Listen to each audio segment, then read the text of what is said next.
For more than a decade now, a war has been totally redrawing the map of Europe. It started with protests and a quiet, stealthy invasion. Then it simmered in trenches for 8 long years before it just exploded into the continent's biggest land war since World War II. In this explainer, we're going to unpack that 10-year story, the story of the war in Ukraine. So here's how we're going to break it all down. We'll kick things off with the shock of the full-scale invasion, but then we're going to hit rewind to understand the deep historical roots. We'll zoom in on 2014 as the major turning point, look at the 2022 escalation, and finally, explore how this war has completely changed our world. To really grasp the gravity of this whole thing, we have to start at its most dramatic moment, the full-scale invasion in February 2022. It was a moment that absolutely stunned the world, and it left everyone asking the same question. How on earth did we get here? Yeah, let's be absolutely clear about the scale here. This isn't some small border dispute. The 2022 invasion was the start of one of the biggest and most destructive wars Europe has seen since the 1940s. It fundamentally shattered the peace that the continent had known for decades. And imagine this. In the final, desperate hours, right before the invasion began, Ukrainian President Volodymyr Zelensky made this last-ditch plea for peace, speaking directly to the people of Russia. It was such a chilling warning of the unbelievable human cost that was about to unfold. And that cost, it was immediate and just staggering. In less than a week, over 500,000 people were forced to flee their homes. It became the fastest-growing refugee crisis in Europe since the Second World War. That number alone tells you everything about the sheer panic and upheaval from that initial assault. But the shock of 2022 didn't just come out of nowhere, right? To really understand it, we've got to rewind the clock and look at the decades of tension, the different paths these two countries took that set the stage for all of this. Okay, so after the Soviet Union falls apart in '91, Ukraine chooses independence. A really key moment came in 1994 with the Budapest Memorandum. This is where Ukraine gave up its entire nuclear arsenal. And get this, it was the world's third largest at the time, in exchange for security promises from the US, the UK, and Russia. But as Ukraine started looking more and more toward the West, tensions just kept growing. The 2004 Orange Revolution and then NATO's promise of future membership in 2008, while Moscow saw those as direct threats. And if you really want to get inside the Kremlin's thinking, you have to understand this one quote from Vladimir Putin. He sees the collapse of the Soviet Union not as freedom for different nations, but as a historic tragedy, a dismemberment of a great power, a wrong that, in his eyes, needed to be fixed. And this gets us to the heart of the matter, this fundamental clash of narratives. The Kremlin's view is that Russians and Ukrainians are basically one people, and that Ukraine isn't even a real country. But from the Ukrainian perspective, they've spent decades building a distinct national identity, with their own language, their own culture, and a real desire for a democratic European future. So all these simmering tensions, they finally just boiled over in 2014.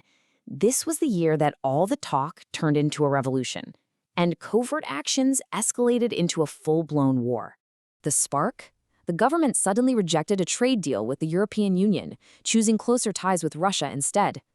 For a lot of Ukrainians, this felt like a huge betrayal, and massive protests erupted. And from there, things escalated incredibly fast. Peaceful protests turned violent after a deadly crackdown. The pro-Russian president fled the country, and Russia's response was immediate. Unmarked special forces, the so-called Little Green Men, took control of Crimea. And right after that, a Russia-backed uprising began in the eastern Donbass region. The war had begun. So how did the Kremlin justify this?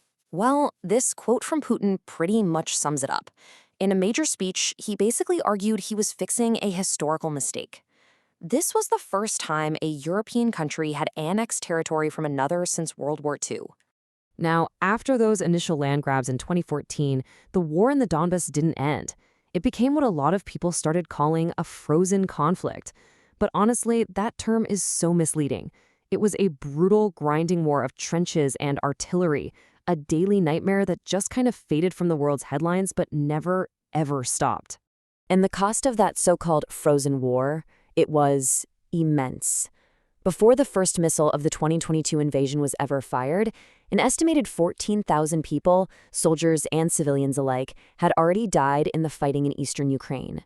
This was the bloody prelude to the much larger war that was coming.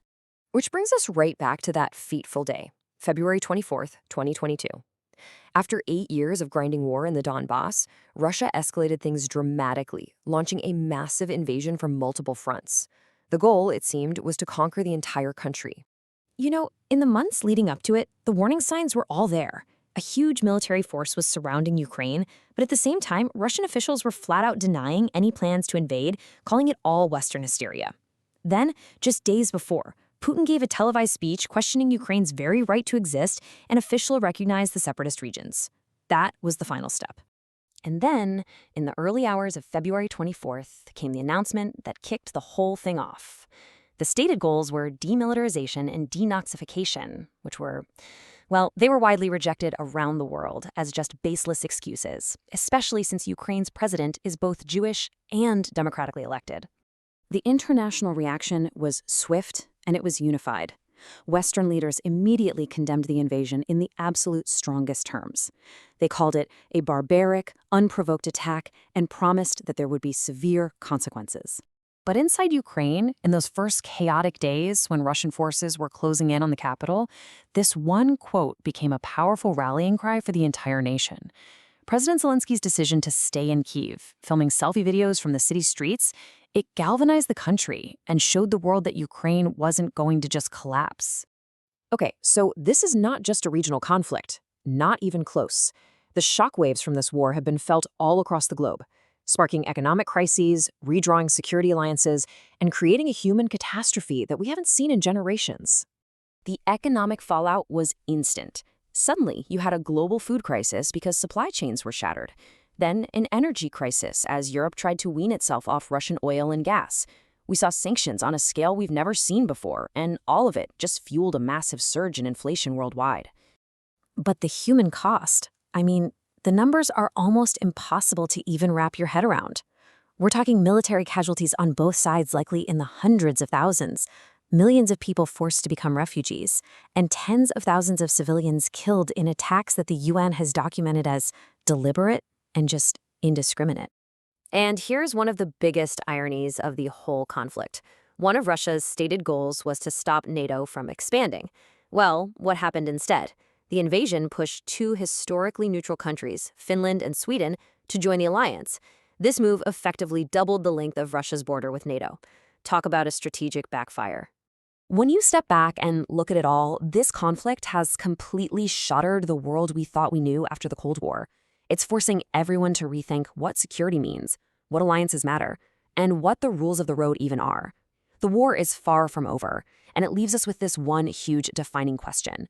What will its final chapter look like, and what kind of world is going to emerge from the wreckage?